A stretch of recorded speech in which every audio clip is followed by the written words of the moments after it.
ಇದೇ ಕ್ರೈಮ್ ಅಂದರೆ ಕಾರ್ಯಕ್ರಮಕ್ಕೆ ಸ್ವಾಗತ. ನಾನು ಉಮರ್ ಫಾರೂಕ್. ದಕ್ಷಿಣ ಕನ್ನಡ ಜಿಲ್ಲೆ ಅಂದ ತಕ್ಷಣ ನಮ್ಗೆ ನೆನಪಾಗೋದು ಹಿಂದುತ್ವದ ಭದ್ರಕೋಟೆ. ಇಲ್ಲಿ ಧರ್ಮದ ಹೆಸರಲ್ಲಿ ರಕ್ತ ಕುದ್ದು ಬರುತ್ತೆ.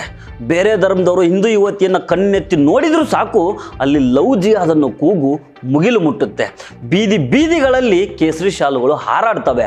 ಆದರೆ ಅದೇ ಜಿಲ್ಲೆಯ ಪುತ್ತೂರಿನಲ್ಲಿ ಒಬ್ಬ ಹಿಂದೂ ಯುವತಿಗೆ ಅನ್ಯಾಯ ಆದಾಗ, ಆಕೆಯ ಬದುಕು ಬೀದಿ ಬಂದು ನಿಂತ್ಕೊಂಡಾಗ ಈ ಸೋ ಕಾಲ್ಡ್ ಹಿಂದೂ ಹುಲಿಗಳು ಎಲ್ಲೂ ಹೋಗಿ ಬಿದ್ದಿದ್ವೋ.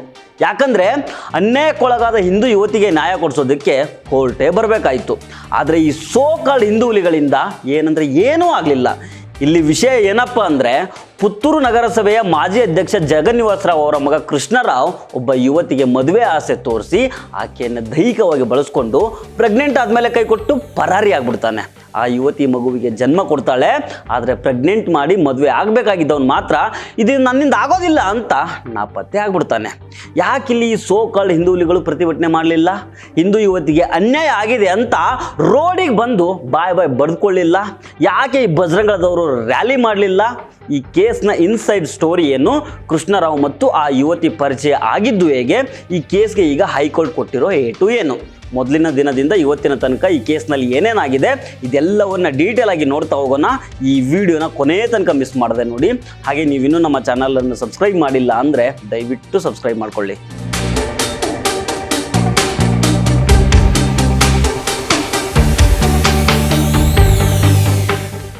ಈ ಕಥೆಯ ಖಳನಾಯಕ ಕೃಷ್ಣರಾವ್. ಇವನ ತಂದೆ ದೊಡ್ಡ BJP ಲೀಡರ್ ಅಂತೆ, ಪುತ್ತೂರು ನಗರಸಭೆಯ ಮೆಂಬರ್ ಜಗನ್ನಿವಾಸರಾವ್. ಕೃಷ್ಣರಾವ್ ಮತ್ತು ಸಂತ್ರಸ್ತ ಯುವತಿ ಇಬ್ಬರು ಹೈಸ್ಕೂಲ್ನಿಂದಲೇ ಕ್ಲಾಸ್ಮೇಟ್ಗಳು. ಅವತ್ತಿನಿಂದಾನೇ ಇವರ ನಡುವೆ ಪ್ರೀತಿ ಇತ್ತು. ಯುವತಿ ಈಗ ಮಂಗಳೂರಿನ ಪ್ರಾಸಿಕ್ಯೂಷನ್ ಕಾಲೇಜೊಂದರಲ್ಲಿ BSc ಓದ್ತಾ ಇದ್ದಾರೆ. ಅಸ್ತಿತ್ವದಲ್ಲಿ ಇಲ್ಲದ ಕಪೋಲಕಲ್ಪಿತ ಲವ್ ಜಿಹಾದ್ ಬಗ್ಗೆ ಭಾಷಣ ಬಿಗಿಯುವವರ ಮನೆಯಲ್ಲೇ ಏನಾಗಿದೆ ಅಂತ ನೀವೇ ನೋಡಿ. ಮದುವೆ ಆಗೋದಾಗಿ ನಂಬಿಸಿ ಈ ಕೃಷ್ಣರಾವ್ 2024 ಅಕ್ಟೋಬರ್ 11ನೇ ತಾರೀಕು ಮೊದಲ ಬಾರಿಗೆ ತನ್ನ ಮನೆಗೆ ಯಾರೂ ಇಲ್ಲದ ಸಮಯದಲ್ಲಿ ಯುವತಿಯನ್ನು ಕರೆಸ್ಕೊಳ್ತಾನೆ. ಯುವತಿ ಮೊದಲು ನಿರಾಕರಿಸಿದ್ರು, ನಾನು ನಿನಗೆ ಮೋಸ ಮಾಡಲ್ಲ, ನಿನ್ನನ್ನೇ ಮದುವೆ ಆಗ್ತೀನಿ ಅಂತ ಭರವಸೆ ನೀಡಿ ದೈಹಿಕವಾಗಿ ಬಳಸಿಕೊಳ್ತಾನೆ. ಅದಾದಮೇಲೆ 2025 ಜನವರಿಯಲ್ಲೂ ಅದೇ ರೀತಿ ದೈಹಿಕ ಸಂಪರ್ಕ ಮಾಡ್ತಾನೆ. ಇದರ ಪರಿಣಾಮ ಏನಾಗುತ್ತೆ, ಆ ಯುವತಿ ಗರ್ಭಿಣಿಯಾಗ್ತಾಳೆ. ಈ ವಿಚಾರ ತಿಳಿತಾ ಇದ್ದಂಗೆನೆ ಕೃಷ್ಣರಾವ್ ಊಸರವಳ್ಳಿ ಥರ ತನ್ನ ಬಣ್ಣವನ್ನು ಬದಲಾಯಿಸ್ತಾನೆ. ನಾನು ನಿನ್ನನ್ನು ಮದುವೆ ಆಗೋದಿಲ್ಲ ಅಂತ ಉಲ್ಟಾ ಹೊಡಿತಾನೆ. ಅಲ್ಲಿವರೆಗೆ ಪ್ರೀತಿ ಪ್ರೇಮ ಅಂತ ಇದ್ದವನು ಯುವತಿ ಗರ್ಭಿಣಿ ಆದಮೇಲೆ ಆಕೆಯನ್ನು ಅನಾಥೆ ಮಾಡಿ ಪರಾರಿ ಆಗ್ಬಿಡ್ತಾನೆ. ಯುವತಿ ತನ್ನ ಪರಿಸ್ಥಿತಿಯನ್ನು ಮನೆಯವ್ರಿಗೆ ಹೇಳ್ತಾಳೆ. ಎರಡು ಕುಟುಂಬಗಳ ನಡುವೆ ಮಾತುಕತೆ ನಡೀತದೆ. ಮೊದಲು ಮದುವೆ ಮಾಡ್ಕೊಡೋದಾಗಿ ಕೃಷ್ಣರಾವ್ ಪೋಷಕರು ಒಪ್ಕೊಂಡಿದ್ರು ಅಂತ ಹೇಳಲಾಗ್ತಾ ಇದೆ. 2025 ಜೂನ್ 23ನೇ ತಾರೀಕು ಆ ಕೃಷ್ಣನಿಗೆ 21 ವರ್ಷ ತುಂಬುತ್ತೆ. ಅಲ್ಲಿವರೆಗೂ ಕಾಯಿರಿ ಅಂತ ನಂಬಿಸ್ತಾರೆ. ಆದರೆ ಜೂನ್ 23ನೇ ತಾರೀಕು ಕೃಷ್ಣರಾವ್ ನಾಪತ್ತೆ ಆಗ್ಬಿಡ್ತಾನೆ. ಇದರಿಂದ ಬೇಸತ್ತ ಯುವತಿ ಜೂನ್ 24ನೇ ತಾರೀಕು ಪುತ್ತೂರು ಮಹಿಳಾ ಪೊಲೀಸ್ ಸ್ಟೇಷನ್ನಲ್ಲಿ ಕಂಪ್ಲೇಂಟನ್ನು ಕೊಡ್ತಾಳೆ. ಈ ವಿಚಾರ ತಿಳಿತಾ ಇದ್ದಂಗೆನೆ BJP ಲೀಡರ್ ಮಗ ಎಸ್ಕೇಪ್ ಆಗಿ ತಲೆಮರೆಸ್ಕೊಳ್ತಾನೆ. ಆಮೇಲೆ ಪೊಲೀಸರು ಇವನನ್ನು ಪತ್ತೆ ಮಾಡಿಕೊಂಡು ಹಿಡ್ಕೊಂಡು ಬರ್ತಾರೆ. ಇಲ್ಲಿ ಗಮನಿಸಬೇಕಾಗಿರೋ ಅಂಶ ಏನು ಗೊತ್ತಾ, ದಕ್ಷಿಣ ಕನ್ನಡ ಜಿಲ್ಲೆಯಲ್ಲಿ ಲವ್ ಜಿಹಾದ್ ಬಗ್ಗೆ ನಳಿನ್ ಕುಮಾರ್ ಕಟೀಲ್ ಅವರು ಸದಾ ಅಬ್ಬರಿಸ್ತಾ ಇರ್ತಾರೆ. ಶರಣ್ ಪಂಪ್ವೆಲು, ಕಲ್ಲಡ್ಕ ಪ್ರಭಾಕರ್ ಭಟ್ಟ, ಅರುಣ್ ಪುತ್ತಿಲ್ಲ ಇವರೆಲ್ಲ ಹಿಂದೂ ಯುವತಿಯ ರಕ್ಷಕರು ಅಂತಾನೆ ಹೆಸರು ಮಾಡಿದವರು. ಈ ಯುವತಿಯ ಕುಟುಂಬ ಈ ಎಲ್ಲ ಹಿಂದೂ ಹುಲಿಗಳ ಬಳಿ ಹೋಗಿ ನ್ಯಾಯ ಕೇಳಿದೆ. ಆದರೆ ಏನಂದರೆ ಏನೂ ಪ್ರಯೋಜನ ಆಗಿಲ್ಲ. ಒಂದು ವೇಳೆ ಆರೋಪಿ ಸ್ಥಾನದಲ್ಲಿ ಮುಸ್ಲಿಂ ಹುಡುಗ ಇದ್ದಿದ್ರೆ ಇಷ್ಟೊತ್ತಿಗೆ ಪುತ್ತೂರು ಒಮ್ಮೆ ಅಲ್ಲ 10 ಬಾರಿ ಬಂದಾಗ್ತಾ ಇತ್ತು. NIA ತನಿಖೆ ಮಾಡಲಿ ಅನ್ನೋ ಕೂಗು ಕೇಳಿ ಬರ್ತಾ ಇತ್ತು. ಆದರೆ ಇಲ್ಲಿ ಆರೋಪಿ ಹಿಂದೂ ಹುಡುಗ, ಅದು BJP ಲೀಡರ್ ಮಗ ಅನ್ನೋ ಕಾರಣಕ್ಕೆ ಎಲ್ಲರ ಬಾಯಿಗೆ ಬೀಗ ಬಿತ್ತು. ಸೋ ಕಾಲ್ಡ್ ಹಿಂದೂ ಹುಲಿಗಳು ತಮ್ಮ ಬಾಯಿಗೆ ಕಡುಬನ್ನು ತುರ್ಕೊಂಡು ಕೂತ್ಕೊಂಡ್ರು. ಅನ್ಯಾಯಕ್ಕೊಳಗಾದವಳು ಹಿಂದೂ ಹುಡುಗಿ ಆದ್ರೂ ಆಕೆಗೆ ಈ ಸೋ ಕಾಲ್ಡ್ ಹಿಂದೂ ಹುಲಿಗಳಿಂದ ನ್ಯಾಯ ಸಿಗಲಿಲ್ಲ. ಪುತ್ತೂರಿನಲ್ಲಿ ಇಂತಹ ಘಟನೆಗಳು ಹೊಸದೇನಲ್ಲ.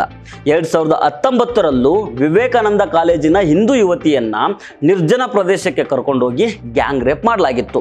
ಅವತ್ತು ಅಷ್ಟೇ ಆ ಕೃತ್ಯ ಮಾಡಿದವರು ABVP ಮತ್ತು ಬಜರಂಗ ದಳಕ್ಕೆ ಸೇರಿದವರು ಅನ್ನೋ ಆರೋಪ ಇತ್ತು. ಆಗಲೂ ಈ ಸೋ ಕಾಲ್ಡ್ ಹಿಂದೂ ಹುಲಿಗಳೆಲ್ಲ ಮೌನವಾಗಿದ್ರು. ಸುವಾಸಿಟ್ಟಿ ಕೊಲೆಯನ್ನು ಮುಸ್ಲಿಮರೇ ಮಾಡಿದ್ದು ಅಂತ ಬೊಬ್ಬೆ ಹೊಡ್ಕೊಂಡ್ರು. ಆದರೆ ಆರೋಪಿಗಳಲ್ಲಿ ಹಿಂದೂಗಳು ಕೂಡ ಇದ್ರು. ಅಬ್ದುಲ್ ರೆಹಮಾನನ್ನು ಅಮಾಯಕನನ್ನು ಕೊಂದು ಪ್ರತೀಕಾರ ಅಂತ ಮೆರೆದಾಡಿದ ಇವರು ಈಗ ಈ ಯುವತಿಗೆ ನ್ಯಾಯ ಕೊಡಿಸೋದಕ್ಕೆ ಮುಂದೆ ಬರಲಿಲ್ಲ.